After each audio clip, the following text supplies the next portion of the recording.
Newsom, do you have a message for Europeans who are concerned about the messages from the White House around Greenland this week? Yeah, it's time to buck up. It's time to get serious and stop being complicit. It's time to stand tall and firm, have a backbone. I've seen this in the United States, the supine Congress playing both sides, saying one thing on a text or a tweet and another publicly. It's time to have principle. It's time to stand tall and strong. It's time to stand united. You make that determination. I don't make that determination. When you say standing collectively, I can't take this complicity. People rolling over. I should have brought a bunch of knee pads for all the world leaders. Handing out crowns and this is pathetic.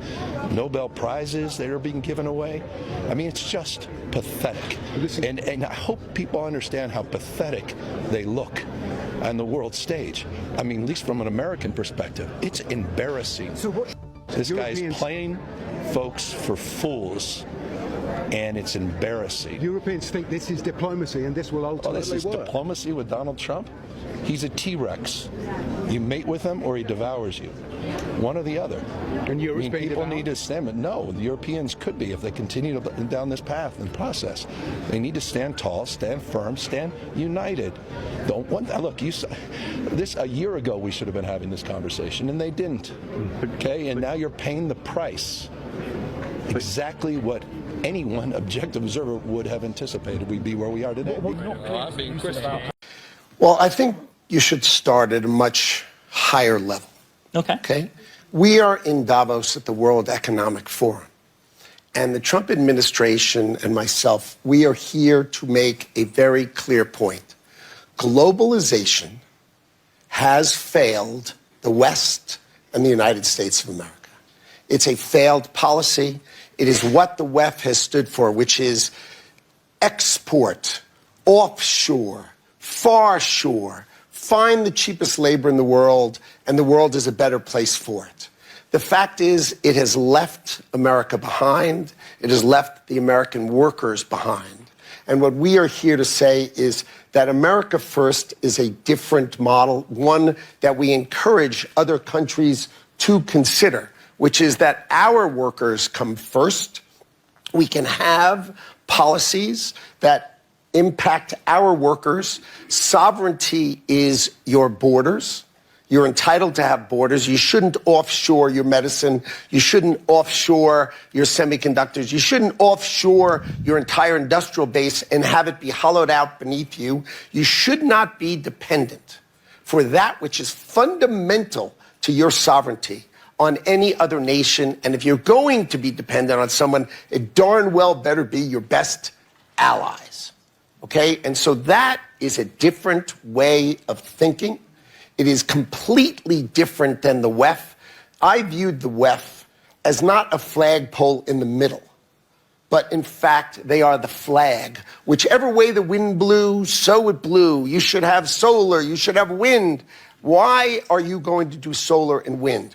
Why would Europe agree to be net zero in 2030 when they don't make a battery?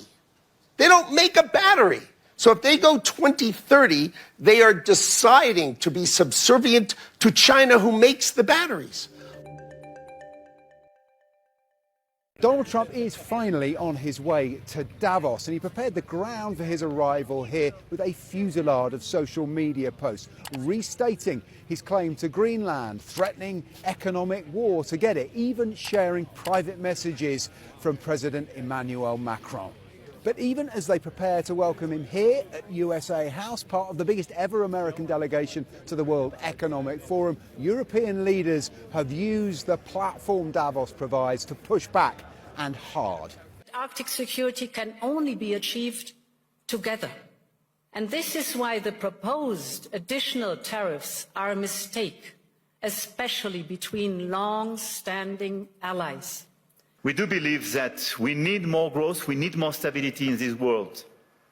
But we do prefer respect to bullies, we do prefer science to plotism, and we do prefer rule of law to brutality.